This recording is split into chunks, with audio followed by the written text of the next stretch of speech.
mendapatkan apa namanya hibah itu nanti mungkin bisa ditegaskan kembali. Oh, baik, ini saya tegaskan kembali. Saya tidak berbicara kesulitan ormas untuk mencari dana hibah.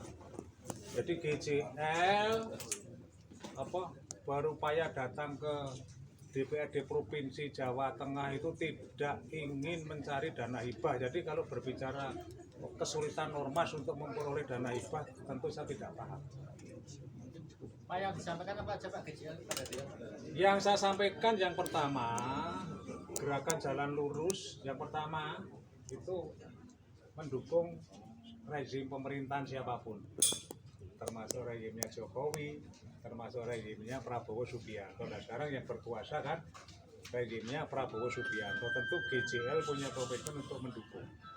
Kemudian tadi yang kami sampaikan ke DPRD Provinsi untuk nanti bisa disampaikan ke pemerintah pusat. Yang pertama, gerakan jalan lurus ingin mendorong dilakukannya konsensus nasional, dilakukan rembuk nasional, dilakukan dialog nasional dalam rangka membangun kesepakatan bagaimana bangsa ini dibangun. Juga gerakan jalan lurus mendorong agar diadakan penataan ulang berkaitan dengan sistem ketatanegaraan kita.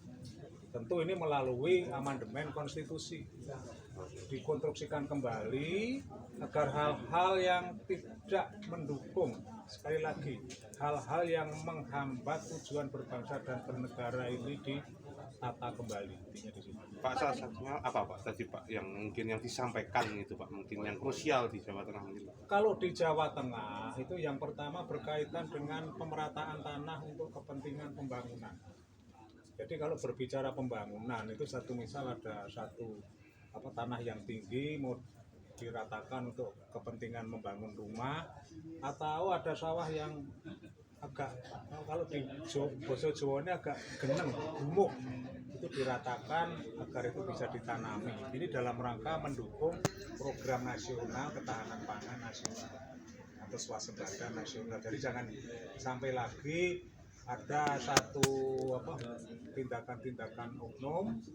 Ini mohon kepada Pak Prabowo agar nanti saya ke Pak Prabowo agar tindakan-tindakan oknum yang menghambat program ketahanan pangan ini ditindak. Contoh kalau ada oknum anggota aparat yang memeras atau meminta sejumlah uang kepada masyarakat yang merayakan tanahnya harus ditindak.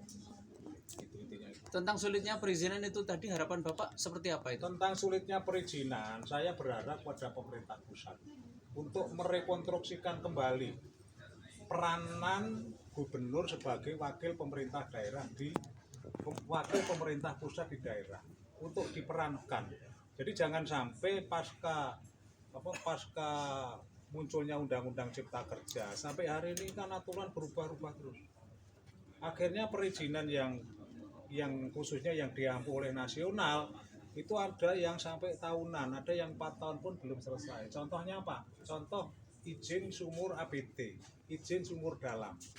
Ini dulu kewenangan gubernur, kewenangan provinsi, sekarang diambil alih lagi nasional, Kementerian SDM.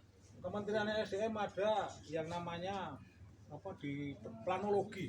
Jadi balik planologi di Bandung. Ini bolak-balik termasuk SLO untuk listrik, termasuk perizinan-perizinan yang dilaksanakan oleh di Kementerian Perikanan, Kementerian Perhubungan, kemudian Kementerian Tenaga Kerja.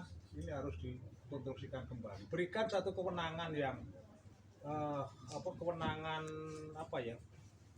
kewenangan distribusi kepada gubernur. Jadi jangan sampai itu terpusat. Secara teori itu kalau pusat lewat online itu mudah, tetapi di dalam praktek itu sulitnya bukan main. Jadi dalam praktek sulitnya bukan main, apalagi kalau sudah berbicara server nasional itu rusak. Ini semua pelayanan di seluruh Indonesia tidak jalan. Jadi oleh karena itu bagaimana dikonstruksikan kembali agar perizinan-perizinan di seluruh Indonesia itu ditangani oleh gubernur selaku wakil pemerintah pusat di daerah.